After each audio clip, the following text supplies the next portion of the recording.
नमस्कार। आप सभी का स्वागत है किस्से और कहानियों में। आज हम रामायण के बालकांड अध्याय में से धनुष यज्ञ नाम की कहानी लेकर आए हैं। चलिए शुरू करते हैं। मिथिला नरेश के वहां से विदा हो जाने पर ऋषि विश्वामित्र राम और लक्ष्मण को लेकर यज्ञ मंडप में गए। यज्ञ मंडप को अत्यंत सुरुचि के साथ सजाया गया था। उस भव्य मंडप को देखकर लगता था मानो वह देवराज इंद्र का दरबार हो। देश देशांतर के राजा महाराजाओं के बैठने की अति सुंदर व्यवस्था की गई थी। मंडप के ऊपर बहुमूल्य रत्नों से बने झालर युक्त आकर्षक वस्त्रों का वितान तना हुआ था।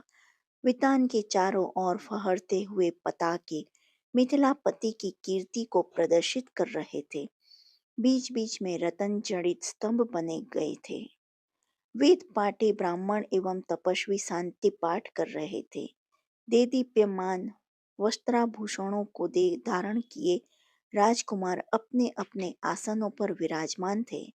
ऐसा लग रहा था मानो सैकड़ों इंद्र अपने वैभव और सौंदर्य का प्रदर्शन करने के लिए महाराज जनक की यज्ञ भूमि में एकत्रित हुए हों। इस सौंदर्य का अवलोकन करने के लिए जनकपुर की लावण्यमयी रमणियां अपने घरों के झरोखों से झांक रही थी।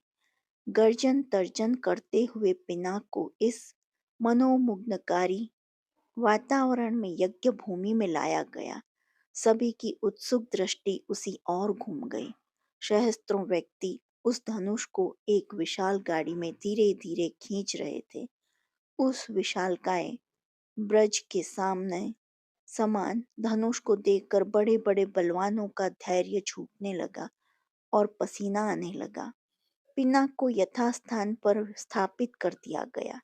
राजा जनक के ज्येष्ठ पुत्री सीता एवं उनकी सहेलियों के साथ लेकर धनुष के पास आए और बोले, हे संपूर्ण संसार के राजाओं और राजकुमारों, महाराज जनक ने प्रतिज्ञा की है कि जो कोई भी महादेव जी के इस पिनाक नामक धनुष की प्रत्यंचा को चढ़ाएगा, उसके साथ मिथिलापति महाराज जनक अपनी राजकुमारी सीता का विवाह कर देंगे।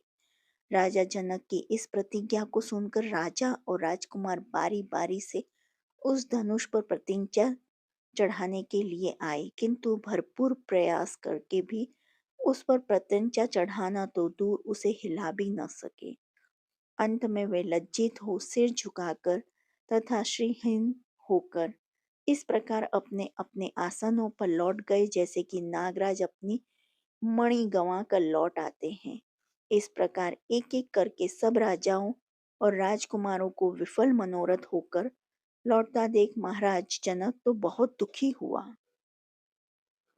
उन्होंने बड़ी निराशा के साथ मर्मभेदी स्वर में कहा, संपूर्ण संसार के विख्यात शक्तिशाली योद्धा यहाँ विद्यमान हैं, किंतु बड़े दुख की बात है कि उनमें से कोई भी पिनाक पर प्रत्यंचा नहीं चढ़ा सका।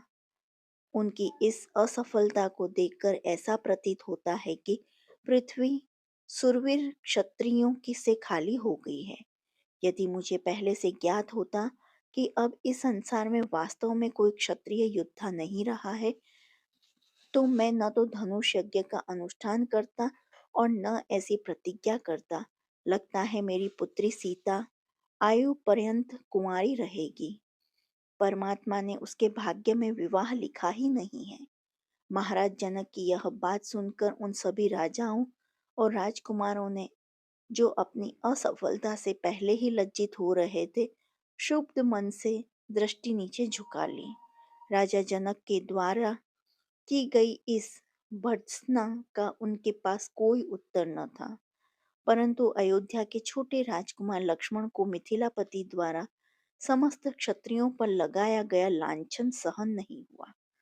कुपित होकर उन्होंने अपनी भ्रुकुटी चढ़ा ली और तीखे शब्दों में बोले, हे मिथिला के स्वामी राजा जनक, आपके ये शब्द सर्वथा अनुचित और सूर्य कुल तथा रघुवंश का अपमान करने वाले हैं। आश्चर्य है कि आपने ऐसे अपमानजनक शब्द कहने का साहस कैसे किया। जहाँ प्रतापी सूर्य कुल का साधारण व्यक्ति विद्यमान हो वहां भी कोई इस प्रकार तिरस्कार भरे शब्द कहने से पूर्व अनेक बार उस पर विचार करता है। फिर यहाँ तो सूर्यकुल के मणि श्री रामचंद्र साक्षात विराजमान हैं। आप शिव के इस पुराने पिनाक की इतनी गरिमा सिद्ध करना चाहते हैं। मैं बिना किसी अभिमान से कह सकता हूँ, इस पुराने धनुष की तो बात ही क्या है। यदि मैं चाहूं तो अपनी भुजाओं के बल से इस धनुष के स्वामी महादेव सहित संपूर्ण सुमेरु पर्वत को हिलाकर रख दूं। इस विशाल पृथ्वी को अभी इसी समय रसातल में पहुंचा दूं। ऐसा कहते हुए लक्ष्मण के नेत्र क्रोध से लाल हो गए। उनकी भुजाएं फड़कने लगी और उनका संपूर्ण शरीर क्रोध की ज्वाला के कारण थर थर कांपने लगा।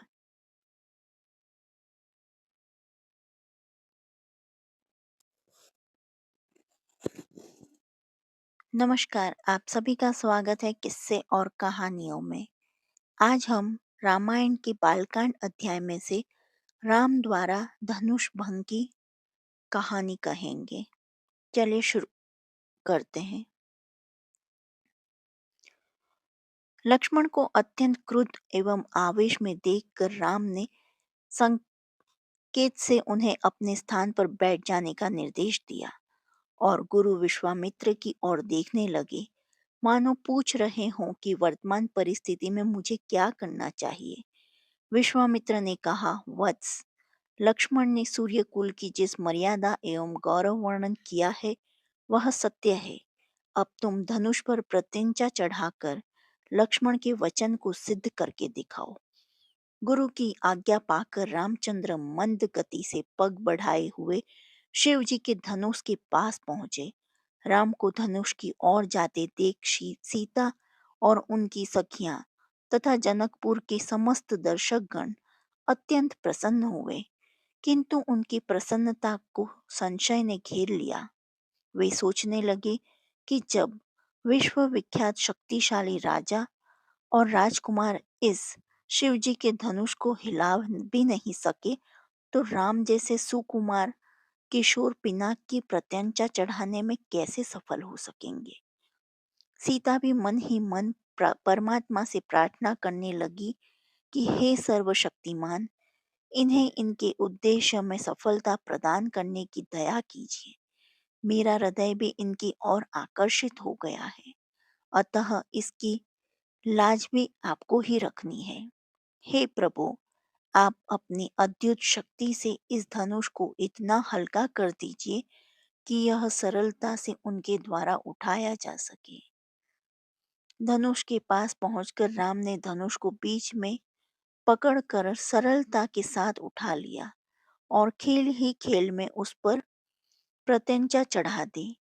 प्रत्यंचा चढ़ाकर ज्यों ही उन्होंने धनुष की डोर पकड़कर कान तक खींची, त्यों ही वह धनुष भयंकर शोर मचाता हुआ तड़तड़ा कर टूट गया। उस नाद से अधिकांश दर्शक मूर्छित होकर भूमि पर गिर पड़े।